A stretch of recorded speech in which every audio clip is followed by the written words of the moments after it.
Hola a todos, bienvenidos a este webinar donde vamos a presentar el informe Cómo está la cosa. Primero que todo, darles la bienvenida. Vamos a tener una breve presentación con un par de slides. Ahí les voy a presentar a los speakers, tremendos invitados que tenemos hoy día, Belén, Luca y Seba. Por otro lado, abajo a la derecha, pueden ver los 9 puntitos. Si recorren conmigo y cliquean los 9 puntitos, van a ver varias cosas. Si llegan a la parte de encuestas, después existen preguntas. En preguntas y respuestas pueden ir dejando todas sus preguntas y cuando pasemos de la presentación al panel de conversación, vamos a tratar de también ir tomando esas preguntas en la medida que el tiempo nos permita. Cualquier tipo de pregunta más bien técnica con respecto a los datos o a cómo se elaboró el informe, si es que no da para responderlo en el conversatorio, la vamos a responder después cuando enviemos la grabación de esto y la presentación misma posteriormente al webinar. Así que, sin ir más allá, les voy a presentar a nuestros invitados de hoy día. Bueno, por mi lado me presento, yo soy Félix, soy uno de los cofundadores de Doomint, y acá tenemos a nuestros grandes partners de Cobranza Online, a Belén. Belén es co-founder y CRO en Cobranza Online, y Lucas, por el otro lado, también es co-founder. Hola, ¿qué tal? Y Head de Revenue de Cherif. Nosotros tenemos una colaboración con esta empresa hace harto tiempo, venimos haciendo este informe hace más de un par de años ya, y esperemos ir subiendo ahí la vara cada vez más. Les voy a presentar un poco la agenda que tenemos para el día de hoy. Primero, del lado de Booking, vamos a hablar un poco de cómo están pagando las empresas. Por el lado de Cobranza Online van a hacer un análisis de morosidad y de los incobrables, y Cherif nos va a aportar su visión en la parte de quiebras empresariales en Chile, para luego pasar al panel de preguntas, donde los tres estaremos respondiendo preguntas que nos vayan dejando de nuevo, para recordar los 9 puntitos de abajo a la derecha, al lado del icono del chat, y si bajan al sector de preguntas pueden dejarlas. Entonces vamos primero con cómo están pagando las empresas. Un poco de contexto para saber cómo están pagando las empresas. Hoy día comparamos más de 1 millón de facturas del 2025. Doomint trabaja con diversos clientes, con hartas industrias, casi el triple de la muestra que levantamos en el informe pasado del 2024. El plazo base que miramos siempre de vencimiento es a 30 días. Nosotros podemos ver el vencimiento en los documentos, pero básicamente normalizamos a 30 días. Obviamente el concepto de una factura vencida va a ser aquella que pasa ese plazo, y les vamos a mostrar data clave desglosada por tamaño y por industria, básicamente. Eso es un poco para que tengan contexto. Acá, primero lo que vemos es que 6 de cada 10 pagos están fuera de plazo. Es muy importante darse cuenta que ha ido subiendo las facturas que se pagan fuera de plazo. Entendemos, y lo vamos a conversar en las preguntas, pero hay contextos macroeconómicos, hay contextos desde el punto de vista normativo y legal, que vamos a conversar, como la ley de 40 horas, la subida de los combustibles, etcétera, etcétera, presionan hacia esa alza, pero lo que más se ve también es un atraso en los días promedio posterior al vencimiento, llegando a 21,5 días, es un 15% por sobre el año pasado. Y también, al hacer el cierre de año, nosotros sacamos una foto del stock de las facturas que quedan vencidas, y ha subido un montón, desde aproximadamente un 6% a un 10%, o sea, casi una subida al 66% año a año de las facturas que el 2025 quedaron con un stock como vencida. Este impacto acantilado, que también lo hemos conversado mucho con la Belén en la parte del recupero, o sea, hacer gestiones previas muy, muy importante. Si ven en el gráfico, que se ve un poco chico, pero en el eje Y están los vencimientos, y ustedes pueden ver qué porcentaje de las facturas pasan a la siguiente etapa de vencimiento. Entonces, por ejemplo, la curva de arriba es la del 2025, la del 2024 es la de abajo, y básicamente ha mejorado el recupero de 0 a 30 días sea, más facturas se quedan en esa etapa y también más facturas quedan, después de las que pasan a 30, a 60 días, más facturas quedan en ese periodo. Entonces, pueden haber muchos factores, como que se esté haciendo más gestión por la misma presión de estos indicadores macroeconómicos y legales con respecto a los vencimientos de las facturas. Y lo que se ve en esta curva es la caída muy, muy fuerte cuando pasamos de 60 a 90 días a más de 90 días. O sea, la probabilidad del recupero cae muy, muy fuerte y es muy importante tener una visibilidad de la cartera porque el impacto que puede tener en el flujo de caja al dejarse estar, por decirlo así, con respecto a la gestión de los vencimientos, puede terminar en un incobrable y en algo mucho más permanente. Entonces, eh, tenemos que fijarnos que la mayoría del recupero se da en las etapas tempranas y hay que hacer esa gestión, el impacto en la caja que puede tener hoy día, y nosotros recomendamos mucho hacer un análisis de en qué está cada uno de los vencimientos de las facturas para poder ver qué palancas tengo lo antes posible, especialmente si tengo montos relevantes en los dos últimos tramos, 60-90 o más de 90. ¿Quiénes pagan peor? Aquí lo separamos arriba por básicamente el tamaño, perdón, por la industria y por el tamaño. Acá arriba solo tenemos por tamaño, perdón. Eh, Básicamente vemos que los días promedio de atraso de pago subieron. Principalmente las subidas más grandes se ven en la empresa grande.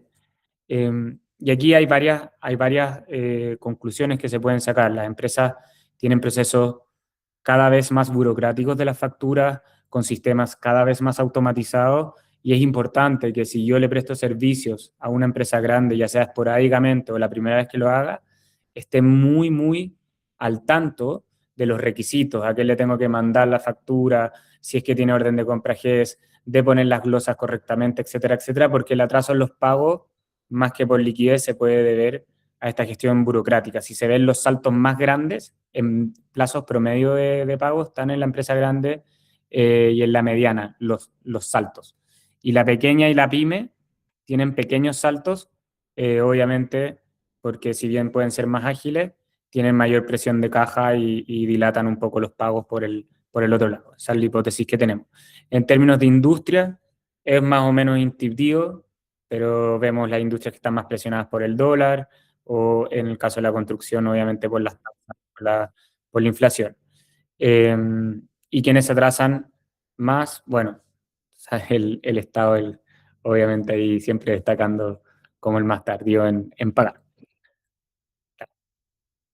Oye, Los oye, tips, Félix, y hay un datazo para conversarlo, también el desafío de crearse como proveedor en una gran empresa, que es previo a la emisión de la factura. Ahí también se genera un plazo bien grande que quizás en las micros, en las pequeñas no ocurre y que está que un dedito medio escondido también en todo este proceso. sí, pues eso es lo más fuerte. Muy buen punto el que aportaste, Lucas, porque nosotros vemos los plazos y con respecto a cuando ya pudieron emitir la factura, porque hay todo un mundo previo que quizás ahí está escondido y la grande tiene, no sé, pues 20 y tantos días contra la pyme que tiene 25, 26 en atraso en pagar, pero la grande te tuvo 2 semanas o un mes tratando de emitir la factura. Muy buen punto. Entonces, es importante tener claro eso. Súper relevante. Vamos. Bueno, resumiendo, para nosotros actuar rápido, siempre lo hemos dicho, actuar rápido, actuar a tiempo, hacer la gestión en los primeros tramos de vencimiento es muy relevante. Eh, Otro tip, esto no se deriva de los datos que les mostré, pero que van a poder ver en el informe, los pagos ocurren los viernes y los lunes, la gran mayoría, y las ventanas, obviamente, la gran mayoría paga quincenalmente, en la mitad de mes y a fin de mes. Entonces ya saben cuándo se tienen que reservar tiempo para hinchar, si es que tienen una deuda relevante, para estar ahí encima, para estar dentro de los plazos de pago, porque las ventanas se van moviendo y puedo caer en el intervalo de menor recupero fácilmente con lo que comentaba Luca, obviamente, de no ponerme las pilas con respecto a los procesos de pago de las empresas, pero también básicamente no haciendo la gestión adecuada. le doy el paso. Perdón, me queda. Perdón, sí, le doy el paso a la Belén, que nos va a comentar de su parte. Gracias, Félix. Bueno, como comentaba Félix, los atrasos es algo normal en todos los segmentos de la empresa, en, todo lo, en todas las industrias, realmente. Y eso hace que uno como empresa, que tiene que pagar todas sus responsabilidades, tenga constantemente verse enfrentado a esta mora, a esta gestión de mora. Nosotros hicimos una encuesta con la SETS, el 95% de las empresas enfrentan mora, y el problema cuando uno es una empresa de menor tamaño es que al enfrentar mora, no te llega la caja y uno necesita tener acciones para moverse, buscar financiamiento por otra forma y muchas terminan también cerrando. Nosotros ahora vamos a entrar a analizar como la morosidad en un sector ya más duro. Alguien se atrasa 20 días, normalmente esa es como una mora administrativa que uno como empresa tolera, pero ya cuando eso se vuelve una morosidad más grande es cuando ya entramos un poco más al terreno de morosidad y cobranza online. Ahí avanza nomás. ¿Cómo está la morosidad por empresa? Para que nosotros registremos morosidad y tengamos los datos, ya tiene que ser duro porque la empresa tiene que haber hecho una acción para registrar esa mora en boletines y difundirla como modo de presión de pago. En morosidad nosotros vemos que el 41% de la mora está concentrada en dos rubros, que es comercio y construcción. Ahora, en el informe ustedes pueden descargar y ver este gráfico en más detalle, porque es muy relevante, porque por un lado tenemos la cantidad de empresas en servicio de impuestos internos, y después tenemos el monto moroso por industria y también los documentos. Entonces, ¿qué vemos? Comercio tiene un 21% del monto moroso, pero hay muchas empresas de comercio. Entonces, la tasa de mora no es tan alta. Sí hay un riesgo porque la industria en general es fácil que entre mora, pero no hay tanta mora como empresas hay. A diferencia de la construcción, donde hay solamente un 9% de empresas en servicio de impuestos internos, pero tenemos un 20% de mora. Esta es una industria muy riesgosa, porque lo más probable es trabajando con una constructora, vas a tener que lidiar con mora y vas a tener que conocer qué acciones puedes hacer tú para gestionar esa mora y lograr que te paguen. La otra industria que llama mucho la atención es administración pública y defensa. En este gráfico casi ni se ve en las empresas de servicios de impuestos internos, porque hay un 0,1% de empresas que cumplen con esto, pero aún así tiene el 7% del monto moroso, es decir, como una sobretasa de mora de un 81%. O sea, es gigantesco. Entonces, esos son rubros que llaman harto la atención. Y también nos llamó la atención, que es bastante importante, que la de administración de servicios y apoyo, que el 2024 tenía muy baja mora, este último año subió y tiene más mora que representatividad. O sea, esos son como tips de industria que creo que son relevantes. Avancemos, Martín. ¿Cómo está? Lo vimos por industria, entonces ahora vamos a empezar a hacer una vista con segmentos que se complementan mucho con lo que dijo Félix. Nosotros tenemos en las grandes empresas que tienen mucha mora. Las grandes empresas concentran más de la mitad de todo el monto moroso, siendo muy pocas empresas. Y porque tienden a pagar tarde y necesitan también una presión, que alguien los presione para pagar. Pero ¿qué es lo que pasa? Tenemos empresas grandes que la mora es con un ticket importante de 6 millones, entonces realmente que te deban 6 millones es una exposición alta, pero terminan pagando. O sea, lo más probable es que una empresa, a pesar de hacer todas las acciones de cobranza extrajudicial, de presionarle y todo, a la larga te pague. Y porque tiene tasas de pago, en situaciones de mora, de más de un 60%. Versus la micro, que tiene ticket muy bajo, de menos de 2 millones, pero con mucha frecuencia, y acá el problema es que la tasa de pago es menor. Entonces, ¿qué pasa? Las empresas más pequeñas, tal como mostraban en los datos anteriores, en general paga con menos atraso, pero cuando entra en mora hay un mayor riesgo de incobrable, porque hay muchos que cuando entran en mora es por una situación compleja de caja y que ahí no pueden pagar, cae a un incobrable. Entonces esa es la diferencia entre los riesgos. Por un lado, si tienes clientes de grandes empresas, tienes que lograr manejar la mora, porque son tickets muy grandes que te pueden desordenar todo tu sistema interno.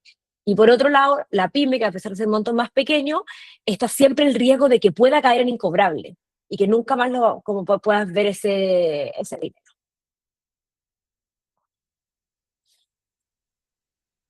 Y por último, en el estudio se ve claramente que la publicación en boletines es realmente una palanca muy efectiva para acelerar el pago. ¿Qué me refiero con publicar en boletines? Con registrar la deuda y hacerla visible en todo el mercado.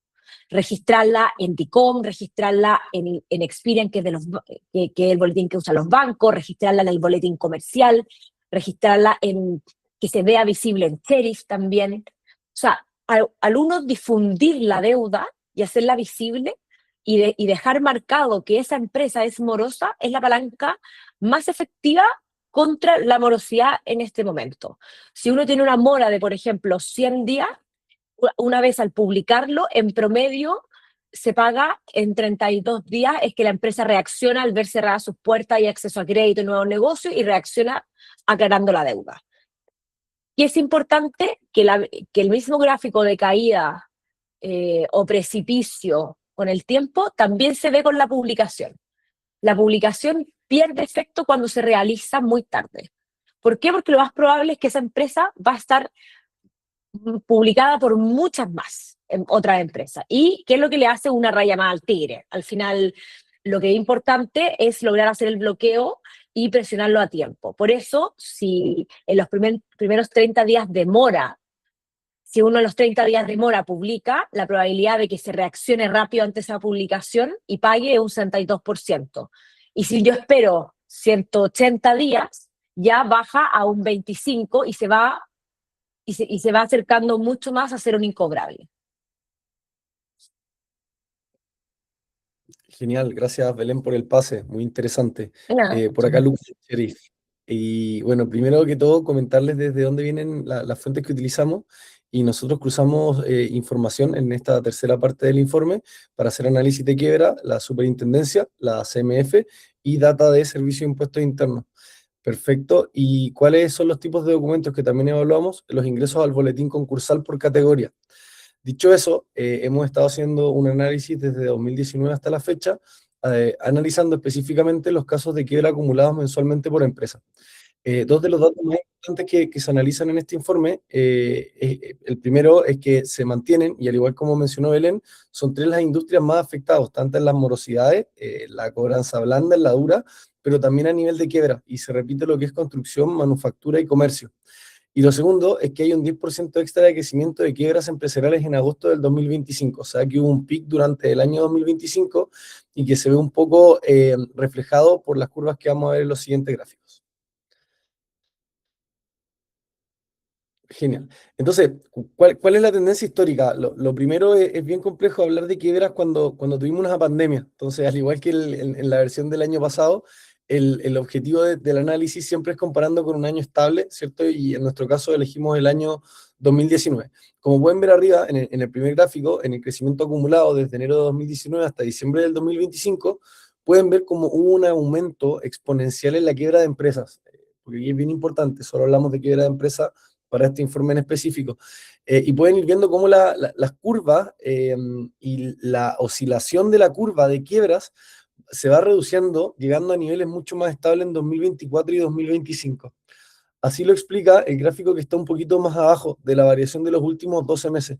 Como podemos ver a la parte izquierda, hubo un decrecimiento de hasta un 49,7% a agosto del 2024 en términos de quiebra comparado al año anterior, pero al año 2025 vemos que existe un pequeño aumento y por eso las curvas del gráfico pasan de estar negativas en 2024 a estar positivas en 2025 porque en ese gráfico en específico se compara con la situación 2024.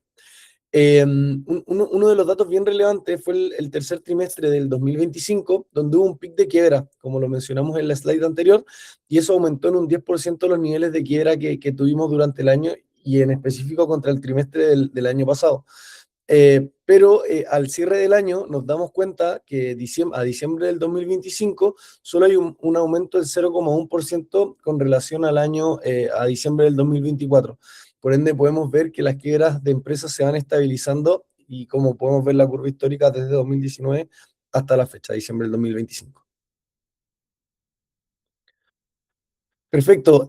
Yo en este slide me detendría un poco porque aquí hay algo que es bien crítico y es cómo las empresas enfrentan la quiebra, ¿ya? Y según la ley de quiebra, hoy tenemos 4 procesos bien marcados. El primero es o los dos grandes categorías son la reorganización y las liquidaciones. Y esto es bien importante en esta conversación, porque se van a dar cuenta que en el 2024 el 90% de los tipos de quiebras eran liquidaciones, lo que ya es muy alto. Y en 2025 pasó a ser el 94%. ¿Qué quiere decir en la práctica esto? Las empresas se están declarando en quiebra, pero no se están reorganizando, no le están diciendo a sus acreedores, a las personas que les deben plata, ya sea estas publicaciones, las facturas, los cheques, pero también otro tipo de instrumentos financieros como pueden ser créditos hipotecarios, bienes inmuebles, etcétera, etcétera, y no les están diciendo a estos acreedores, hey, me quiero reorganizar, repactemos la deuda, veamos cómo te puedo pagar. Sino que todo lo contrario, se están declarando en liquidaciones. ¿Qué quiere decir esto? Le están diciendo, ¿sabes qué? Esta es mi deuda y efectivamente no te voy a poder pagar. Y cada vez más empresas están tomando esa postura, lo que nos lleva a una situación crítica y reforzando lo que decía Félix y Belén. Entre antes nos anticipemos a este tipo de situaciones, primero nos vamos a poder poner en la fila, porque nadie obviamente crea un negocio para quebrarlo.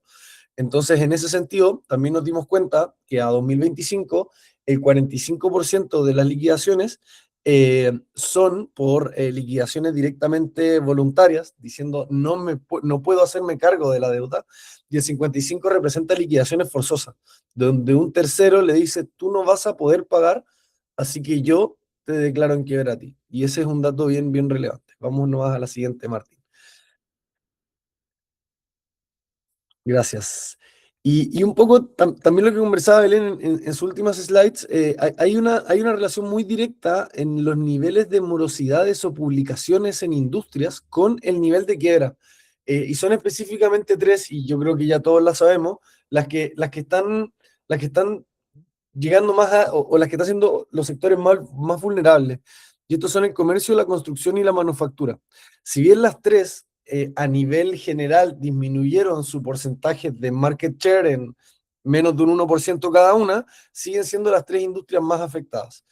Pero el dato sabroso que traemos a este informe también es que hay un nuevo sector que está siendo bien, bien vulnerado, que son los servicios de administración en general.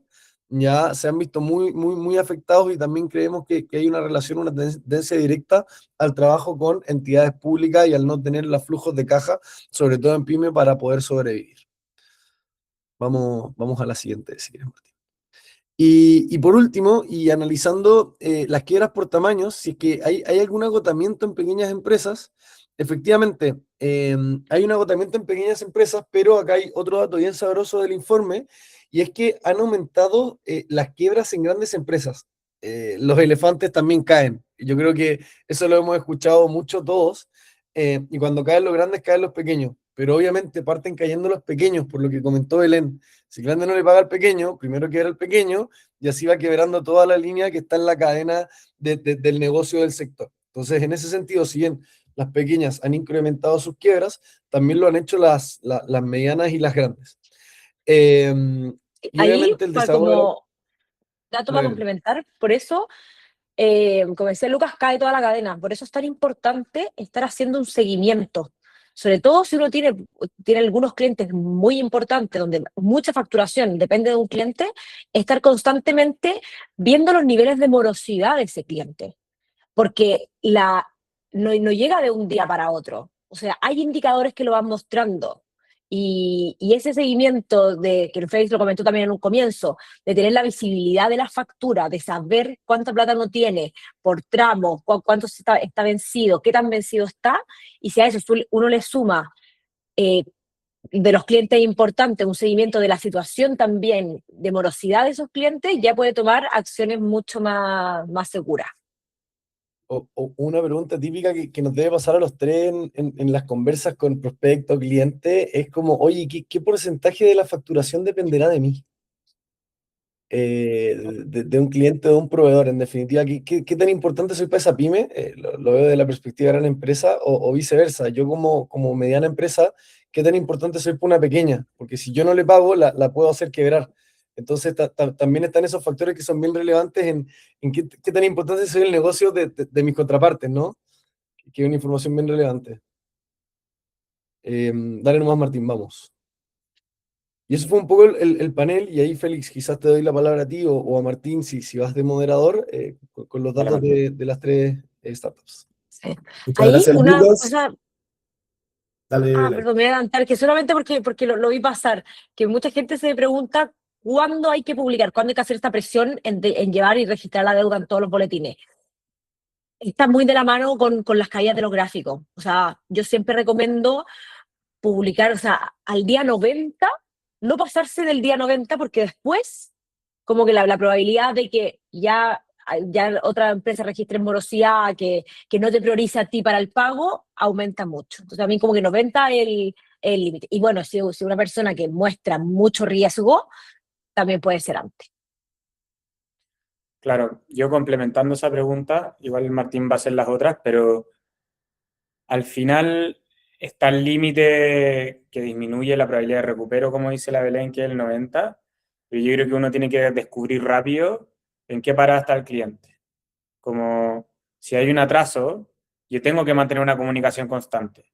Si no me está contestando, tengo que lograr llegar por otro lado o tengo que poder mirar otra palanca, por ejemplo, consultar el Root and Sheriff, que es algo que hacen mucho nuestros clientes, o buscar otras fuentes de información para entender cómo está parada la empresa, si es que es un atraso normal de la empresa, si yo tengo su comportamiento promedio y siempre se atrasa o es algo raro. Y si es algo raro y no me están contestando, como un poco ir agotando esas instancias previos para saber en qué lugar estoy parado y cuándo operar esos gatillos.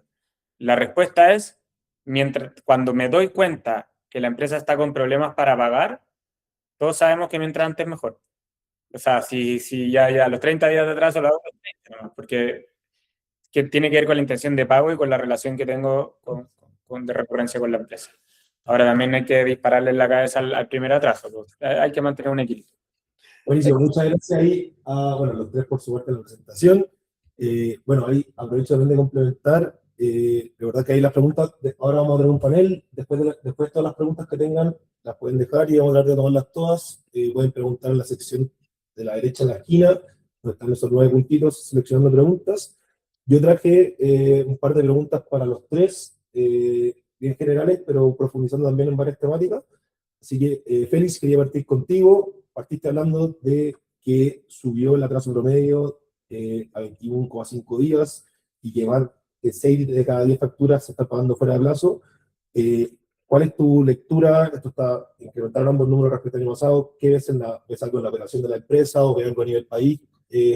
¿Cómo lo puedes identificar de tu lado? Es difícil como dar una sola bala de plata, son mercados totalmente grandes, estamos hablando de 1.400.000 facturas, entonces siempre es un mix de cosas y no sabemos cómo atribuir cuánto pesa cada cosa, o sea, entre las presiones están los costos del empleador, por ejemplo, que genera presiones, la reforma de pensiones, la ley de 40 horas, entonces es una sumatoria de contextos, el contexto macroeconómico también, obviamente, con todo el tema de la guerra, el precio del petróleo, etcétera. Entonces, la sumatoria de cosas presiona. Ahora, el alza que vimos no es tan grande, como no es preocupante, tomando en cuenta que podemos enumerar por lo menos 5 o 6 factores macro que están presionando. O sea, yo creo que incluso fue menor de la que podría haber sido, dado el sistema robusto que tiene Chile de pagos entre proveedores. Sí, también, a pesar de que el financiamiento a las empresas es atractivo en cuanto a tasas todavía, o competitivo por lo menos, sí los requisitos para acceder al financiamiento han sido más duros. Y probablemente, no es coincidencia, lo habló Lucas y la Belén, los mismos sectores y los que colindan con esos sectores que están más en problemas, obviamente tienen menos acceso a financiamiento. O sea, anda que te factoricen una factura de construcción o que te den un crédito si un porcentaje importante de tus clientes está ligado a una industria que está más en problema. Entonces, mientras exista 2 o 3 industrias que vienen saliendo de pandemia, de estallido, etcétera, y suma y sigue con todas las cosas que sabemos, vamos a seguir teniendo esos coletazos. Entonces, para mí, quiero decir que haya subido el plazo promedio en tan poquito, con todos los antecedentes que tenemos hacia atrás, es una buena señal más que una mala señal. Y ahí un poco en línea de lo que estabais hablando, Félix, justo una de las preguntas hablaba de eso, ¿qué hacer con las industrias más riesgosas? Como tenemos que castigarlas. Yo no creo que la palabra sea castigo, primero que nada, pero uno como empresa tiene que protegerse, por eso también la industria financiera se protege. ¿Y cómo uno se puede proteger? Por ejemplo, en la facturación a crédito, que tal vez no dar todo a crédito y pedir a que alguna parte se abone o se pague al contado.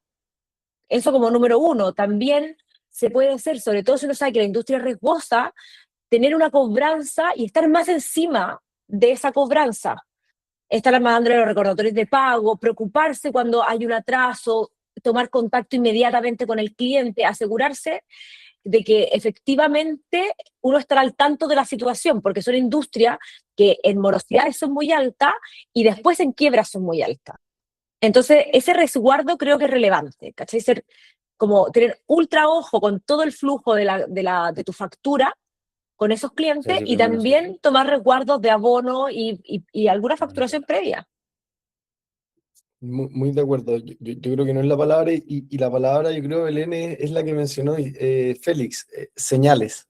Entonces ahí también, desde la perspectiva del riesgo de nosotros, como analizamos los datos, es muy importante entender con quién hacemos negocio. En el sentido de que, hablando de estas 3 industrias en particular, hay ciertas señales que te da la industria. Y ahí voy a partir como por cosas obvias y me voy a ir a una que es muy obvia, que no la mencionamos, pero que también ocurre, que es la logística. Por ejemplo, en logística, uno de los factores más relevantes es el capital de trabajo. Justo esto de pago, no pago, tengo los flujos de caja, no los tengo. Entonces, ahí es donde entran otros aspectos muy relevantes, como el flujo de caja, que depende del negocio de logística, y aquellos que tengan mayores flujos de caja van a ser los que dominen el mercado de la logística. Y en ese sentido, por ejemplo, es súper importante entender dónde ellos van a buscar los flujos de caja. Y lo primero es en el atrasar el pago a la factura, obviamente porque la plata la tienen ellos, pero también, por ejemplo, en el no pago de impuestos. Entonces hoy día, por ejemplo, hay un documento que se puede solicitar, que es un PDF, que es el certificado de deuda de la Tesorería General de la República. Te lo envían y cuando tú lo analizas puedes ver si la empresa está jugando con los impuestos, que es una de las primeras cosas que hacen al momento de tener problemas de caja. Entonces, yo creo que en esa data, que es un poquito más privada y que hay que solicitarla, te puede cambiar la forma de hacer negocios y asegurar que la plata, ese flujo de plata, llegue a tu caja. Entonces, yo creo también que en cada una de las industrias, y me quería detener en eso, hay ciertos antecedentes o insights que podemos tomar. Por ejemplo, en el mundo de la construcción, los trabajadores se declaran en el Servicio de Impuestos Internos, en consulta de terceros, y ustedes los pueden validar. No todos lo hacen bien, pero en construcción se tiene que hacer. ¿Por qué estoy comentando esto? Porque en definitiva pasa mucho cuando una constructora o una empresa de ingeniería cierra un proyecto o pierde un proyecto, disminuye de la noche a la mañana el número de trabajadores declarados en Servicio de Impuestos Internos, y a mediados de mes empiezan a aparecer los problemas de mora previsional presunta, que es previo a una infracción previsional y a un no pago de derechos sociales. Entonces, también en construcción, por ejemplo, el dato de moras previsionales presuntas, su comportamiento con los trabajadores es bien relevante para entender si administrativamente la constructora, por ejemplo, está sólida, ¿ya? Y también así lo vemos en el retail, y ahí coincido mucho con Belén, porque en retail sí nos hemos dado cuenta que la morosidad comercial es un insight muy relevante. Y después por ahí vi una pregunta acerca de los seguros de crédito, y efectivamente tenemos alianzas con Félix, con Belén, y trabajamos en conjunto, pero también son industrias que a veces no las aseguran, es por el riesgo en sí, sobre todo en seguro de crédito. Así que yo creo que también es muy importante entender la industria, cómo se mueve la industria, y según sus procesos es el dato que a mí me sirve para saber si estoy relacionándome con una buena o un mal pagador, básicamente.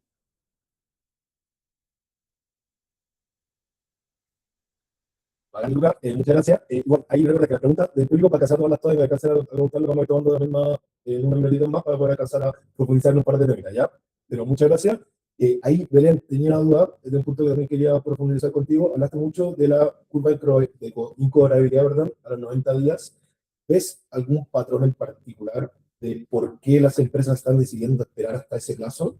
Hay un tema de malas, o sea, de no tomar decisiones, tema de relaciones comerciales, algún tema que tú puedas ver que sea un patrón común y que haya alguna recomendación para poder evitarlo. Mira, hay varios factores que influyen, sobre todo dependiendo del tipo de empresa. Hay empresas, y muchas son como de menor tamaño, que hay un desconocimiento sobre qué es la publicación también, o qué herramientas tienen para gestionar la mora. Entonces, ahí hay que pasar como a entrar, bueno, ¿cómo es el proceso desde la empresa? Entonces, es muy importante que haya un proceso formal de cobranza, que sepan las acciones que tienen y conozcan que la publicación en boletines es una herramienta efectiva y que ellos tienen derecho a hacerla, mientras la factura sea emitida a crédito y no al contado. Entonces, esa es como una gran parte de por qué la gente atrasa mucho la publicación, por ese desconocimiento. También está el miedo y el susto de que si yo publico en los boletines como DICOM a mi cliente, él se va a enojar. Entonces y puedo ahí afectar la relación comercial. Efectivamente, es una herramienta de presión. Por lo tanto, va a tener un impacto que es lo que buscamos que haya. Pero creo que ese impacto se puede mitigar muy fácilmente. Si uno conversa con el cliente y le da plazos de pago y le ha dado reiterados plazos de pago, perfectamente puede decir, si es que no se cumple de acá a fin de mes, yo me veo obligado por proceso interno a publicar la factura. Entonces, esas son formas de que se puede ir acortando esa brecha y que la gente pueda hacerlo. Porque es grande, lo tienen como proceso interno y cumple, no sé, el día 60 y automáticamente se publican todas las facturas. Y así también el rubro financiero. Y ojo, de repente yo puedo tener una contraparte en la empresa grande que ocupe palancas informales para dilatarme el pago, pero muchas empresas grandes tienen como lineamiento pagarle a las pymes a 30 días. Yo trabajo con una aerolínea, por ejemplo, y a las pymes a 30 y a las grandes a 90, y básicamente, como te dicen, como si no se está cumpliendo esto, tienes que escalármelo. Y si escalarlo implica publicar en DICOM o escalarlo a una jefatura más alta o alguien que no te esté pescando, ellos están en incumplimiento administrativo, no la empresa en sí, sino el funcionario que no te está pescando tal vez o que te está dilatando el pago. Y eso vale la pena escalar. La empresa, al revés, tal vez no se va a enojar, va a descubrir que tiene un pedazo de su proceso que no está funcionando como ellos quieren que funcione. Entonces, también es relevante entender que yo puedo incluso hacerle bien a la empresa publicándola o escalando la solicitud de una factura que esté pasado el plazo que ellos se determinaron. Yo converso también con otra empresa grande, una empresa de gas que está muy preocupado del pronto pago a las pymes, y hay muchos lineamientos a nivel empresarial, del gran empresariado, de poder cumplir, de poder sacarse esa reputación que viene obviamente en justa medida por lo histórico de lo burocrático que ha sido, pero hay un interés genuino en querer pagar a tiempo, ojo, y para el otro lado, como levantar, escalar o tomar acciones más duras, no implica que voy a perder al cliente, eso es como ya más parte del pasado, para que lo tengan en cuenta. Buenísimo. Y Lucas, también nos comentaste que un número impresionante, que el 94% de las quiebras termina en liquidación directa y no en regularización, y que este número sube sobre el año pasado. ¿Qué crees que está diciendo eso sobre las empresas chilenas? Ya nos diste un ejemplo sobre la construcción hace un par de minutitos. ¿Ven que algo que vaya en tendencia al alza futuro? ¿Cuál es su mirada de Cherif? Ahí, Martín, ya que siga al alza sería una locura, porque estamos hablando de un 95%, o sea, ya casi un nivel de confianza científico empírico. Entonces, yo te diría que al revés, que creemos mucho en la reorganización como una forma de salir y de poder tomar a todos los acreedores, y yo creo que ahí, bueno, veo que somos muchos conectados, entonces podemos ser de muchas industrias, así que un poco desde la perspectiva un poco más dura y la ley, hoy día la ley de quiebra o de insolvencia, ¿cierto?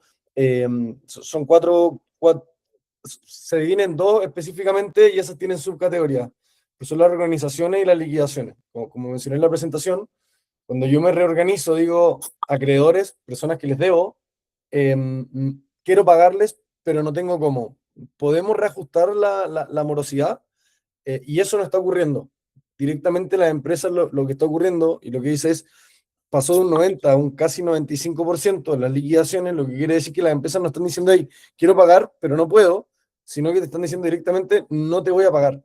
Y ese es el gran desafío, porque en definitiva todos están declarando en liquidación. Es decir, tomen, aquí están mis activos, esta es la caja de la empresa, estas son todo lo que tengo, y vean cómo con eso ustedes se organizan y liquidan la empresa y ven lo que hacen.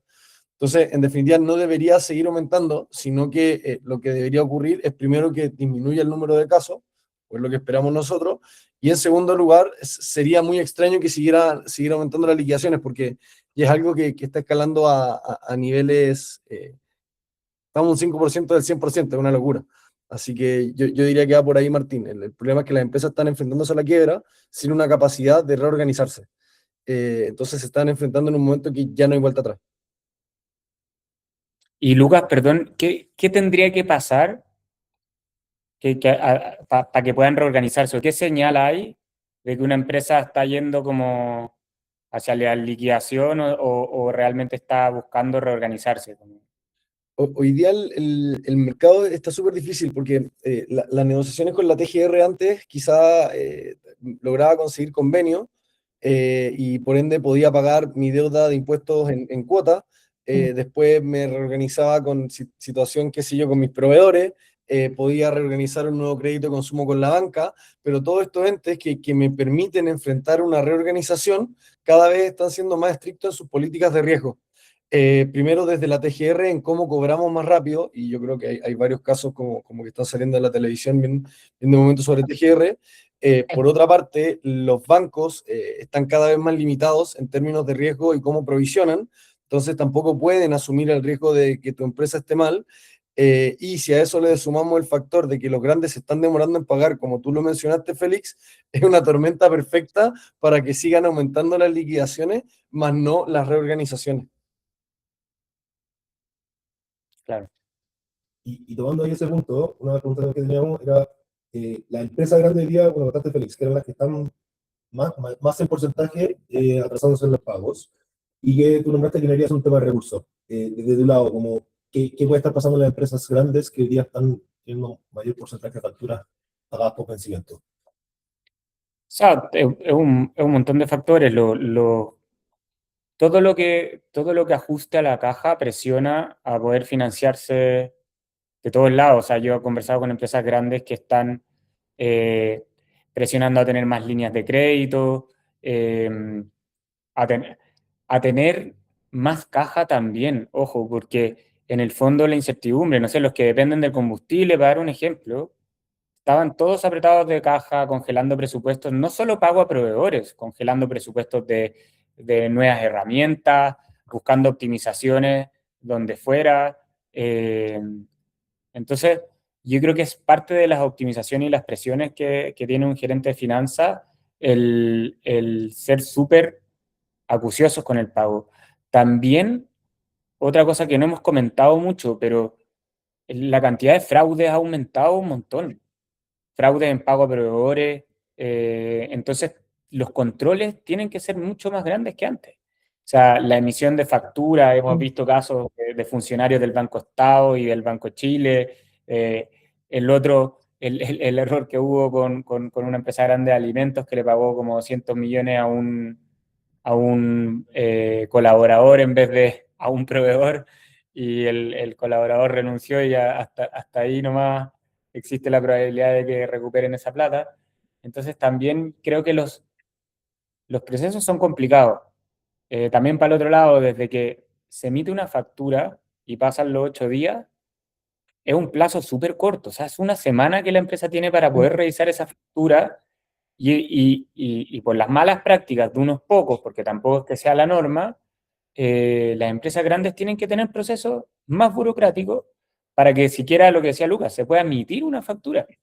Entonces, la complejidad no está solo en la confianza, también en los duplicados, no sé, también han habido muchos casos de que ceden factura, no avisan, el cliente, la empresa grande no se da cuenta, termina pagando, y después va al otro lado, el factory le empieza a cobrar, y tiene que ir a su proveedor y decirle, págame, o sea, devuélveme la plata porque te pagué mal, y ahí hay todo un ciclo de devolución que es muy costoso. Entonces, que puede ser que la pyme ni siquiera tenga ese flujo a mano para poder hacer la devolución. Entonces, es súper importante entender esa realidad de que estamos operando mucho más restrictivo y que la presión también es alta sobre la empresa grande. Y yo creo que sumando lo que Buenísimo. dice Félix, es importante, dado que los procesos son tan complejos y hay tantas variables distintas que hay que considerar, es muy importante usar las tecnologías que están a la mano. O sea, hoy día uno facturar directamente servicio de impuesto interno sin un facturador no estar aprovechando lo que lo que se ha desarrollado. O sea, por algo nosotros, por ejemplo, estas 3 empresas estamos integradas para que todo el flujo sea lo más simple posible, para que si uno tiene todo el proceso de su factura y de su cobranza, pueda perfectamente hacer, en este caso desde Duemin, hacer todos los análisis de riesgo con Cherif, si es que ahí hace toda la cobranza, la conciliación, y si un caso se vuelve complejo, bueno, va a tener la factura y va a tener un botón que dice enviar la cobranza online y publicar. Entonces, sabemos que el proceso no es fácil, pero por eso también se está desarrollando tecnología para apoyar y hacerlo más fácil. Que hay tecnología para alertar cuando te emiten una factura, que te avisan si alguien te rechaza una factura también. Entonces, las sesiones, me llamaba un poco a aprovechar la tecnología que hay. Buenísimo. Ahí Belén, también el dato que destaca de tu presentación, que la tasa de pago de las grandes está en un 75 y las medianas pequeñas baja ya a un 50. Ahí correlacionando con Félix. También, ¿algún factor que quieras destacar ahí? Que explique también ahí la tasa de pago.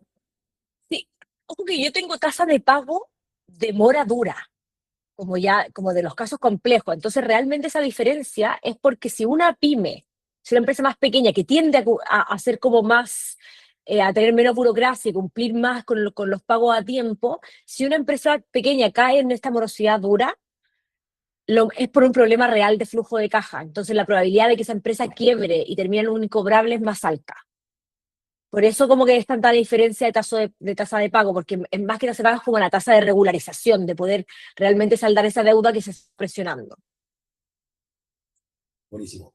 Muchas gracias. Bueno, en honor al tiempo, vamos a hacer las preguntas del público. No alcanzamos a tomar todas las preguntas, pero el panel estaba muy entretenido. Voy a ir tomando y derivando a quien corresponda, o los que quieran ahí participar, y también que se sumen.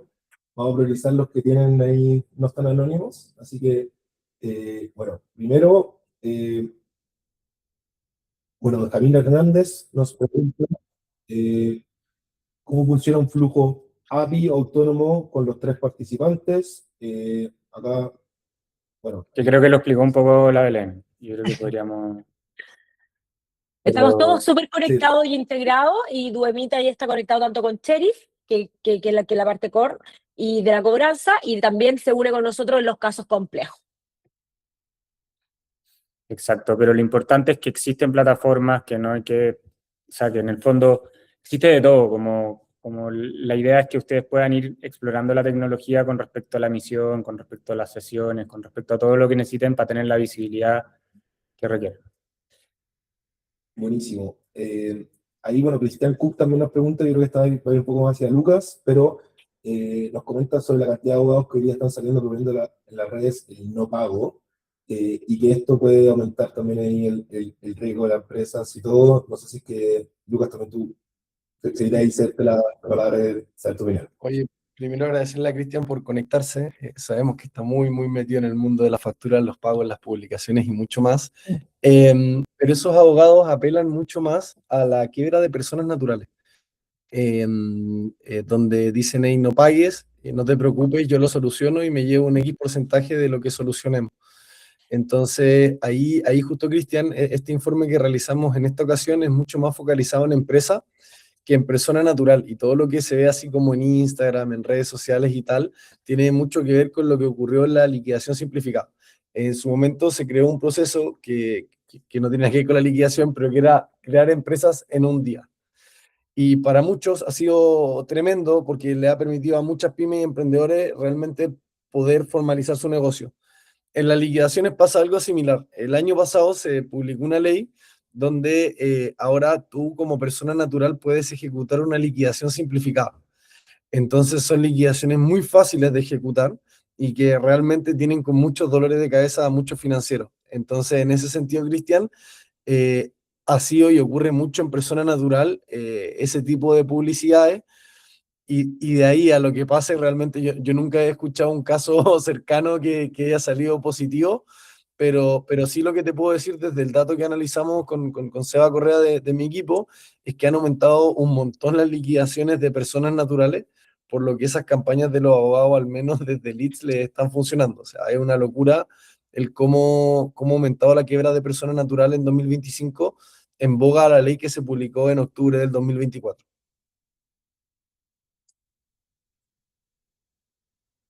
Y complementando lo que decía Luca ahora en el lado de también las mismas tecnologías ayudan, pero también generan estos contraejemplos de personas que hoy día nunca más, ha sido más fácil cometer un fraude con empresas, o sea, facturar, crear una segunda sociedad, los esquemas hacia arriba, que en algún momento lo conversaba con Vicente también de Sheriff, que no basta solo con mirar una razón social, y ver que te manden una carpeta tributaria si vas a hacer negocios con ellos. Hay cosas aguas arriba que de repente uno se da cuenta y es difícil hoy día entender el real riesgo que uno asume, porque son muy difíciles las estructuras aguas arriba. Sociedades son dueños de sociedades, sociedades que tienen movimiento, pero que ese movimiento, bueno, todos hemos visto las noticias con lo que ha pasado con Grupo Patio y otras cosas más. En el fondo, con el movimiento de facturas ya no asegura un negocio 100% legítimo, ni siquiera en empresas grandes. Entonces es súper importante también estar muy al tanto de con quién estoy haciendo negocio. Y me tomo algo que decía la Belén antes.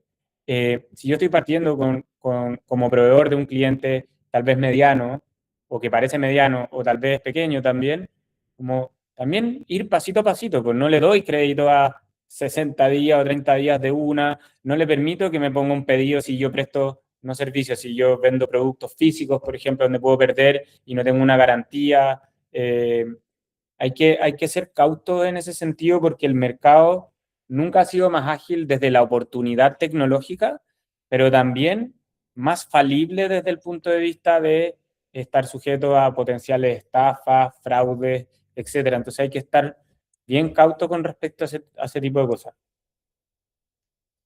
Sí, ahí, disculpa, te voy a tomar la palabra, el capaz venís tú, pero hay algo, y yo creo que toda la audiencia lo sabe, pero es importante recalcarlo, y es cómo operan, más allá o sea, pueden haber fraudes que son estructuralmente pensados a niveles, a otros niveles, porque hemos visto estructuras societarias muy, muy complejas que no terminan de volver y nunca se sabe quién está detrás del negocio, nos pasa. Em, pero el gran grueso y el que en verdad quiere hacer negocio y que te quiere pagar, o sea, que está haciendo las cosas bien, opera de la siguiente manera. Tiene dos sociedades.